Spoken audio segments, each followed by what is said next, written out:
হবিগঞ্জ ৩ আসনের বিএনপির মনোনীত প্রার্থী জি.কে. গাউসের ধানের শীষের প্রতীকের সমর্থনে গণসংযোগ করেছে যুবদলের ২ নেতা।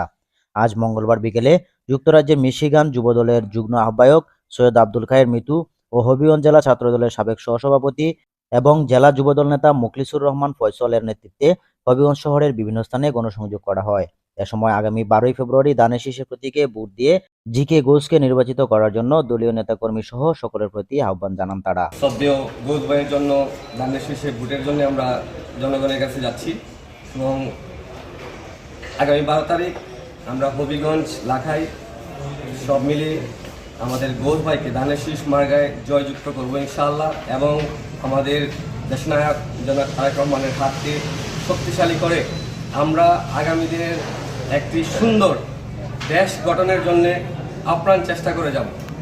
আমাদের বাংলাদেশ জাতীয়তাবাদী দল এর জন্য একদম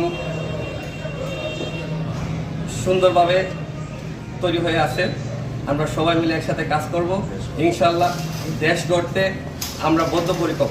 আলহাজ জি.কে. গাউস ভাইয়ের প্রচারণায় আগামী ১২ তারিখ ধানের শীষে জয়যুক্ত করার জন্য দেশনায়ক তারেক রহমানকে আগামী দিনের প্রধানমন্ত্রী করার জন্য আমরা তারেক রহমানকে এই হবিগঞ্জ ৩ আসনটা উপহার দিতে চাই এবং অবহেলিত এই হবিগঞ্জকে উন্নয়নের সর্বোচ্চ শিখরে প্রতিষ্ঠিত করতে চাই।